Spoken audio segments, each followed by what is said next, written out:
எல்லோருக்கும் என்னுடைய பணிவார்ந்த வணக்கங்களை அன்போடு தெரிவித்துக் கொள்கிறேன். நாம வந்திருக்கிற தலம் ஓரியூர் என்கிற தலம். நம்முடைய தவக்குறை நம்முடைய மணிவாசக பெருமான் வாழ்ந்த காலத்தில் இங்க இருந்த கோயில் முற்றாக இல்லாமல் போனது. அதுக்கு என்ன காரணம்? வேற்று சமயத்தாருடைய ஆதிக்கம், அதனாலே ஏற்பட்ட தாக்கத்தினாலே இந்த இடத்துல இருந்த இந்த கோயில் முற்றாக அழிந்து போய் தடம் தெரியாமல் இருந்த நிலையில நாம் வாழ்ந்து கொண்டிருந்தோம். ஒரு 15 ஆண்டுகளுக்கு முன்னாலே பெங்களூரை சார்ந்த சில அன்பர்கள், அங்கங்கே உழவாரப்பணி செய்கிற அந்த அன்பர்கள் ஒரு முறை ஓரியூருக்கு வந்து உழவாரப்பணி செய்ய வேண்டும் என்று புறப்பட்டு வந்திருக்கிறார்கள். இங்க வந்து பார்த்தபோது இங்க எந்த கோயிலுமே இல்லை. அதனால ரொம்ப வருத்தப்பட்டு இங்க சில இடங்களை விசாரித்த போது ஒரு வயது முதிர்ந்த ஒரு அன்பர், 90 வயது இருக்குன்னு சொன்னார்கள்.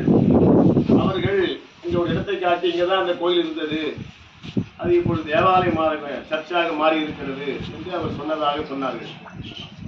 அப்படியே அந்த காலம் அப்படி இருந்து போனது. அதுல வந்த ஒரு அம்மையார் நேற்று இரவு என்னை பார்க்க வந்திருந்தார். அவங்க பெங்களூர்ல இருக்கிறாங்க. லதா என்று அவர்களுக்கு பெயர். இந்த சென்னை தொலைபேசி நிறுவனத்துல ஒரு பெரிய பதவியில் இருந்தார்கள். அவர்களுக்கு இந்த இடத்துல எப்படியாவது ஒரு கோயில் அமைக்க வேண்டும் என்று ஒரு எண்ணம் ஏற்பட்டது. அதற்கு முன்னாலே அவர்கள் அவங்க இருக்கிற அந்த பெங்களூர் பகுதியில ஒரு இடம் வாங்கியிருந்தார்கள். ஒரு கேட்டட் கம்யூனிட்டி சொல்றாரு, ஒரு வளாகத்துக்குள்ள இருக்கிற ஒரு இடம். அது அங்க ஒரு கோயில் கட்டலாம் என்று முதல்ல எண்ணினார்கள். ஆனா அங்க இருக்கிற அந்த வீடுக்காக உள்ளது, வீடுக்கு கட்டுவதற்காக கொடுக்கப்பட்ட இடம், அதுதான் நம்ம சொல்லி வைக்கிறோம். இங்க எல்லா சமுதாயத்துக்கு பல சமயத்தை சார்ந்து இருக்கிறார்கள்.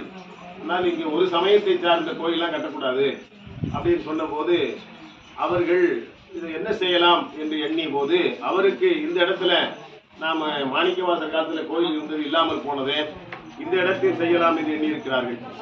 அப்படி எண்ணிய நிலையில அந்த நிலத்தை விற்ற போது ஏறக்குறைய 1.5 கோடி ரூபாய் விற்கப்பட்டது. அதுல அரசாங்கத்துக்கு கட்ட வேண்டிய மூலதனத்தினுடைய வருமானத்துக்கு அதிகமாக, மூலதனம் அதிகமாக இருக்கிற போது வரி கட்டணும். அது போக எஞ்சிய தொகை ஏறக்குறைய 1,20,00,000 ரூபாயை அவர்கள் இங்கே கொண்டு வந்து குவித்து இப்படி ஒரு கோயிலை கட்ட வேண்டும் என்று விரும்பினார்கள். இதற்கு முன்னால கூட இங்க சில அன்பர்கள் முயற்சி செய்தார்கள். ஆனால் அது நடைபெறவில்லை. அதுக்கப்புறம் இவங்க முயற்சி பண்ண போது நம்ம தியாகராஜன் நானெல்லாம் வந்து இங்க பார்த்து இங்க செய்யலாம் என்று இங்க பேசி, பக்கத்துல இருக்கிற அந்த அம்மன் கோயில் ஒண்ணு இருக்குங்க, இந்த பக்கத்துல அங்க இதெல்லாம் பண்ணுவாங்க, இந்த வழிபாடெல்லாம் உண்டுங்க.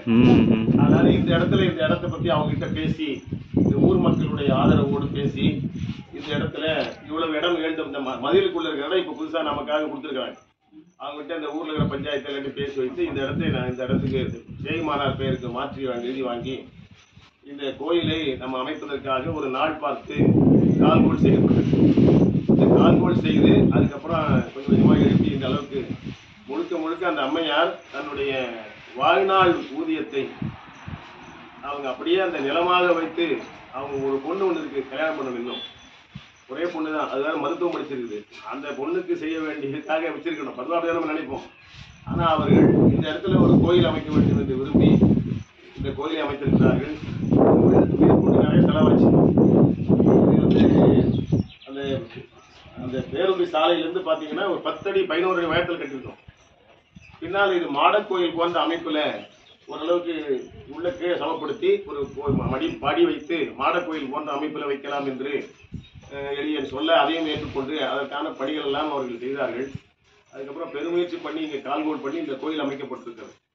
மாணிக்கவாசகர் காலத்தில் இல்லாமல் இருந்த அந்த இருந்த கோயில் இல்லாமல் போன நிலையில அந்த அம்மையாருடைய எண்ணத்திலே இறைவன் தோன்றி அருள் செய்த நிலையிலே இந்த கோயில் அமைந்திருக்கிறது.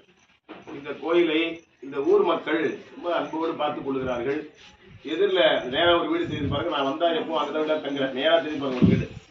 நேற்று இரவு கூட என்னை பார்க்க வந்தார்கள். இந்த கோயில் கட்டின அந்த அம்மா லதா அம்மாவோட செண்பகவள்ளி இந்த அம்மாவுக்கு பேர். அவங்க இன்னைக்கு காசிக்கு போயிருக்காங்க. நேற்று என்னை வந்து பார்த்துட்டு 3 மணிக்கு காரைக்குடியில ஏறி இப்ப மயிலாடுதுறை தாண்டி வண்டியில போயிட்டு இருக்கிறாங்க. அவங்க தான் இதை எதிரிலே இருக்கிறதால பார்த்துக்கொண்டார்கள். மற்ற சில அன்பர்கள் இங்க பக்கத்துல, அந்த வீட்டுக்கு பக்கத்துல ஒரு வீடு திருவாசகம் பெயர்ல ஒரு அன்பர் இருக்கிறாங்க. அவங்க குடும்பத்தை சார்ந்தவர்கள்லாம் கூட இதை பொறுப்பா பார்த்துக் கொள்கிறார்கள். இப்ப அந்த குடமுழுக்கு நடைபெற்றதிலிருந்து இந்த கோயிலை ரொம்ப அருமையாக பாதுகாக்கின்ற வகையில அவங்க பெங்களூர்ல இருந்து அடிக்கடி வருகிறார்கள். மேலும் சில பணிகள் நடைபெற வேண்டும். இந்த மதில் பணி, அந்த பக்கம் ஒரு மடப்பள்ளி போட்டுருக்கோம். இன்னும் சில பணிகளாக நடைபெற வேண்டும். எதிர்காலத்தில் இங்கே 4 சந்நிதி, நடராஜர் சந்நிதி, வாய்ப்பிற்கு 61 சந்நிதிலாம் வைக்கும். அதுக்காக தான் இவ்வளோ பெரிய இடத்த கேட்டு வாங்கியிருக்கிறோம்.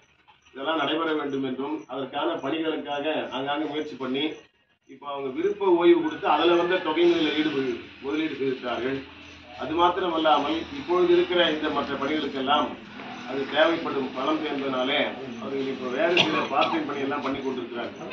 இடையில அவ்வப்போது இங்கே வருவது, இந்த பணியை பார்ப்பது, திருப்பி பெங்களூர் போவது என்று பெங்களூரும் ஓரியூருமாக அவர்கள் அழிந்து கொண்டிருக்கிறார்கள். நான் கூட சொன்னேன், இந்த ஒரு இடம் வாங்கி பேசாமல் இங்கேயே குடி வந்துருமா, அதெல்லாம் சாமி பார்த்து கொடுத்தாரு, இங்கேயே இருந்து உங்கள் காலத்தை கழிச்சிக்கலாம் அப்படின்னு சொல்லியிருந்தேன். நேற்று இடத்துல தான் சொன்னேன் அவங்ககிட்ட. அது பார்க்கலாங்க, ஏன் பார்க்கணும், முயற்சி பண்ண சொல்லியிருக்கிறார்கள். அவங்களுடைய ஊதியம் முழுதுமோ இங்கே கொட்டப்பட்டாங்க. 1 கோடி ரூபாய்க்கு மேலே யார் கொடுப்பாங்க? சாதாரண நடுத்தர குடும்பம் தான், பெரிய குடும்பம்லாம் ஒன்றும் இல்லை. அவங்க மதுரை பகுதியை சார்ந்தவர்கள் பெங்களூரில் குடியேறி அங்கேயே பணியிலான இருந்தார்கள். அப்படிப்பட்ட அவர்களுடைய முயற்சினால நம்முடைய அரண்பணி அறக்கட்டளை உதவினால்தான் இந்த கோயில் அமைந்தது.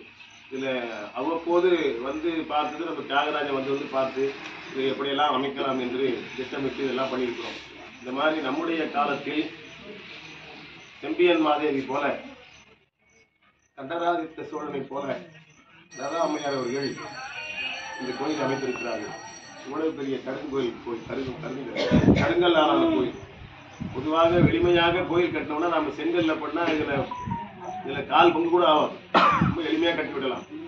ஆனால் அவர்கள் கருங்கலாலே கட்ட வேண்டும் என்று சொல்லி அவர்கள் விண்ணப்பம் வைத்து அதை ஏற்றுக்கொண்டார்கள். இதற்கு என்ன பெயர் வைக்கலாம் என்று எண்ணிய போது இந்த இடத்துலதான் பாரிரும் பாலகன் ஆகிய பரிசும் என்று திருவாசக வரி வருகிறது.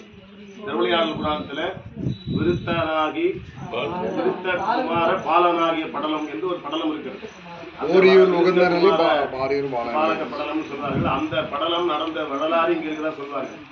ஒரு அம்மையாருக்கு இறைவன் வந்து அருள் செய்கிறான். முதல்ல விருத்தனாக புதியவராக வந்தான், அப்புறம் இளைஞராக மாறினான், அதுக்கப்புறம் குழந்தையாக அருள் செய்தான் என்று அதைத்தான் மாணிக்க வாசகர் பாரிரும் பாலகன் ஆகிய ஓரி ஈவரினில் உகந்தினருளி பாரிரும் பாலகன் ஆகிய பரிசும் சொன்னார்கள். அந்த வரலாற்றெல்லாம் அங்கே வரும்போது இந்த ஒரு சிற்பத்தில் 4 சிற்பம் போட்டிருக்கோம். ஒரு இறைவன் காட்சி கொடுத்தது, விருத்தனாக வந்தது, வயது முதல் வந்தது, இளைஞராக வந்தது, குழந்தையாக வந்தது, அந்த அருள் செய்தெல்லாம் போட்டிருக்கோம். இந்த மாதிரி பல்வேறு பணிகள் இங்கே இருக்கிறது.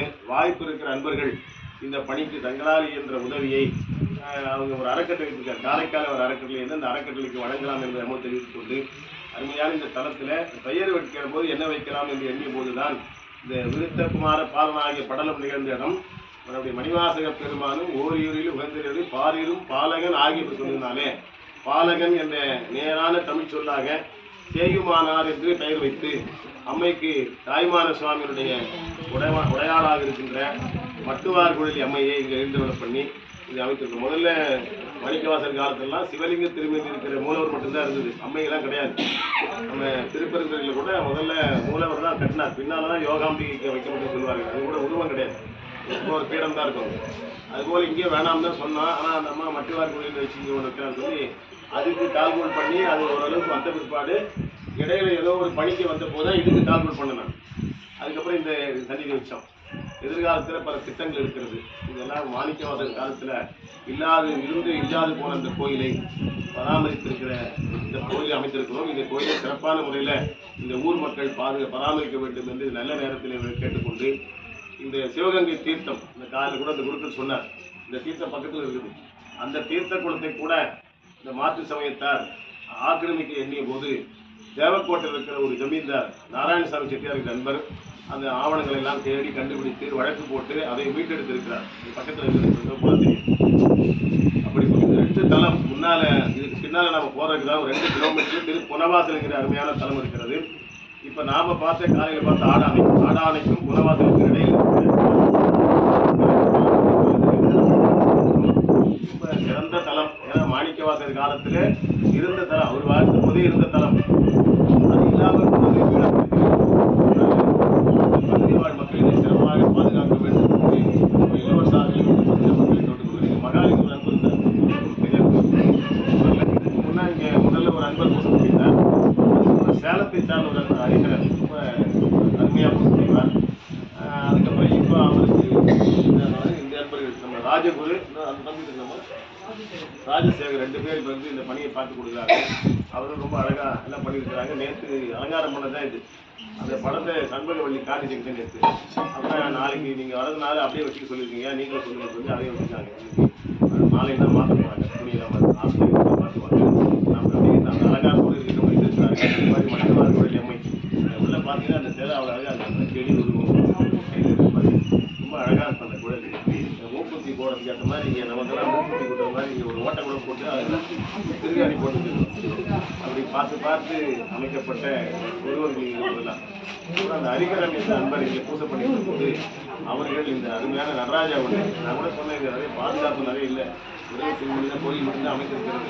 அதனால வேணான்னு சொன்னால் அதுக்கு நான் சொல்லி 1.5 அடி உயரத்தில் ஒரு நடராஜா கேட்பன்னு சொல்லி 4 அடி உயரத்தில் ஒரு பெரிய நடராஜா பண்ணி அதுக்கு குடமொழி சொல்லி பண்ணணும். போராட்டு நிறைய பேர்கள் அதுக்கு இங்கே எல்லாம் பண்ணி திருக்குற நடிகராக இந்த கோயிலை மாணிக்கவாசகருடைய உள்ளம் கட்டாயம் காலத்தில் இந்த கோயில் இல்லாமல் போனதை மீண்டும் ஈழப்படுத்தி இருக்கிறார். பார்த்து நமக்கு எல்லாம் நல்ல அருள் செய்வார். பாதுகாக்கிற பணியை இந்த ஊர் மக்கள் இல்லாமல் தமிழக மக்கள் அனைவரும் நாமெல்லாம் கூட இதை பார்க்கலாம். பாண்டிய நாட்டு தலங்கள் 14 என்று எண்ணாமல் 15 என்று எண்ணி இதையும் ஒரு திருவாசக தலமாக கருதி வந்து வழிபாடு செய்ய வேண்டும். அதனால இங்க இருக்கிற அன்பர்கள் யாராவது இந்த திருப்பெருந்துறையோ திருப்பெருந்துறையிலிருந்து இது கொடுக்க வந்தால் ஒரு 25 கிலோமீட்டர் புனவாசல் தந்து நீங்க வந்துடலாம். திருப்பெருந்துறையிலிருந்து நேராக புனவாசல் வரும் ஒரு சாலை இருக்குது, அது வந்து இங்க வந்து அடுத்த 2 கிலோமீட்டருக்கு வந்துடும். பார்த்துட்டு அப்படியே திருவாடானை பார்த்து அந்த மாதிரி அதாவது வந்தால் சொல்லி இங்கே வந்து ஒரு கட்டாயம் இந்த கோயிலை நாம் ரொம்ப சிறப்பாக பாதுகாக்க வேண்டும். திருவிழாக்கள் 10 நாள் திருவிழா போன்றெல்லாம் நடக்கிறதுக்கான சூழ்நிலைகளை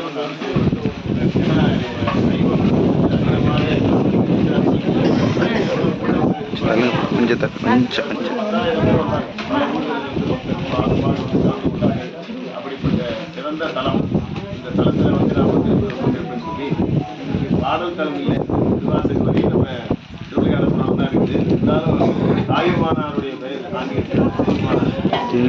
இருப்பதனாலையும் இங்கே வந்து கட்டுவார் கோயில் இருப்பதனாலையும் இந்த திருச்சிராப்பள்ளி திருச்சிரபுரம் தாய்மான சுவாமி பதிகத்தில் ஒரு பதிகத்தை மட்டும் விண்ணப்பம் செய்து எல்லோருக்கும் சண்முகவள்ளி தேநீர் ஏற்பாடு செய்திருக்கிறாங்க. காசிக்கு போனால் கூட நீங்கள் என்னங்க அப்பெல்லாம் போயிட்டீங்க, நான் இரவு சொல்லான்னு இருந்தேன், அவங்க மாலையில் எனக்கு ஃபோன் பண்ணி சொன்னேன், நான் வந்துருக்கேன். ஏன்னா அவங்க வேற ஒரு பணிக்காக காசிக்கு போனேன், அவங்ககிட்ட பேசி போன சொல்ல வந்தாங்க. அப்புறம் நான் என்ன தேவைப்பட்டிருந்தாங்க இந்த இரவு வந்து என்னை பார்த்துட்டு தான் போனாங்க. அதனால அவங்க நடுவில் கால் கட்டு போட்டுருக்காங்க. அதனால அப்படியே தான் அவங்க காசுக்கு போறாங்க. அதனால அங்கே கூட நீங்க அந்த செகண்ட் நாட்கள் எடுத்துக்கீங்க நடந்து அந்த மாதிரி சொல்லி அவங்க தான் இதை நல்லா பார்த்துக்கிறாங்க. இப்போ அவங்க அந்த தேநீர் ஏற்பாடு பண்ணியிருக்காங்க. எல்லோருக்கும் தேநீர் வழங்கப்படும். அமைதியாக எல்லாரும் குடித்து விட்டு அது கூட நம்ம விண்ணப்பம் செய்யலாம். ஒரே ஒரு செய்தி